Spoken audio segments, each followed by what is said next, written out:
Most welcome dear students. गृह विज्ञान का ये बहुत ही महत्वपूर्ण सेशन, इसको पूरा देखिएगा। पहला देखिए प्रश्न क्या है, जल्द जाते जाते इस डिस्टेंस इसको पूरा देखते हुए जाइएगा। पहला देखिए प्रश्न क्या है, क्लास 12 की बालिकाओं के लिए बहुत ही महत्वपूर्ण है। पहला, पर्यावरण की रक्षा के लिए कौन मुख्य रूप से जिम्मेदार होता है? क्या बातें करनी चाहिए? पेड़ पौधे लगवाने चाहिए, ऊर्जा के वैकल्पिक स्रोत ढूंढने चाहिए, नदियों को साफ रखना चाहिए, उपरोक्त सभी। तो डिस्टेंस ये पहले प्रश्न का जो राइट आंसर हो जाएगा विकल्प नंबर डी करेक्ट हो जाएगा, उपरोक्त सभी।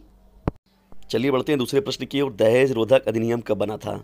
बहुत ही इंपॉर्टेंट प्रश्न है डिस्टेंस। दहेज रोधक अधिनियम कब बना था? तो इसका जो राइट आंसर हो जाएगा विकल्प नंबर ए करेक्ट हो जाएगा 1961 में। तीसरे प्रश्न की ओर बढ़ते हैं। हिंदू विवाह क्या है? सामाजिक समझौता है, एक धार्मिक संस्कार है, समिति है, इनमें से कोई नहीं। तो दोस्तों तीसरे प्रश्न का जो राइट आंसर हो जाएगा विकल्प नंबर सी करेक्ट हो जाएगा, एक धार्मिक संस्कार होता है। यानी हिंदू विवाह जो होता है वो एक धार्मिक संस्कार होता है।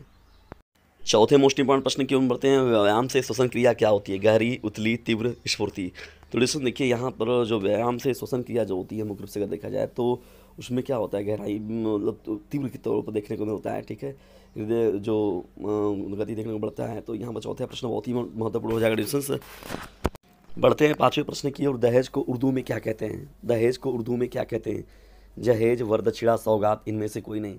तो लिसन, दहेज को जो उर्दू में कहा जाता है जहेज, यानी पांचवें प्रश्न का विकल्प नंबर ए करेक्ट हो जाएगा।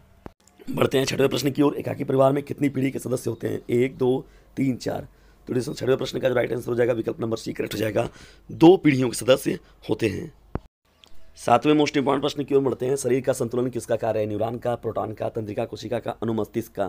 तो लिसन देखिए, शरीर का संतुलन बनाए रखने का जो कार्य होता है वो अनुमस्तिष्क का होता है। यानी मस्तिष्क का अनुमस्तिष्क भाग जो होता है वो शरीर का संतुलन बनाता है। तो सातवें प्रश्न का विकल्प नंबर डी करेक्ट हो जाएगा। आठवें प्रश्न की ओर बढ़ते हैं। नवजात शिशु दिन भर में सोता है 10 से 12 घंटे, 14 से 16 घंटे, 23 घंटे, 18 से 20 घंटे। तो लिसन, जो नवजात शिशु होता है वो दिन भर में 18 से 20 घंटे सोता है एक दिन में। तो आठवें प्रश्न का विकल्प नंबर डी जो होगा वो करेक्ट हो जाएगा। बढ़ते हैं नवे प्रश्न की ओर। परिवार का लक्ष्य क्या है? सदस्यों का एक संबंध से जुड़े होना, सदस्यों का एक ही गांव का होना, सदस्यों का आपसी मित्र होना, उपयुक्त में से कोई नहीं। तो लिसन देखिए, परिवार का लक्ष्य जो होता है सदस्यों का एक संबंध से जुड़े होना। तो नवे प्रश्न का विकल्प नंबर ए जो होगा वो करेक्ट हो जाएगा। एकल परिवार में पाई जाती है 2 पीढ़ियों के, 3 पीढ़ियों के, 3 से अधिक पीढ़ियां, इनमें से कोई नहीं। एकल परिवार में 2 पीढ़ियों के सदस्य पाए जाते हैं। ये रहा मोस्ट इंपॉर्टेंट भविष्य के प्रश्नों के आज का महत्वपूर्ण सेशन। आप लोग कैसा कमेंट बॉक्स में जरूर बताएं।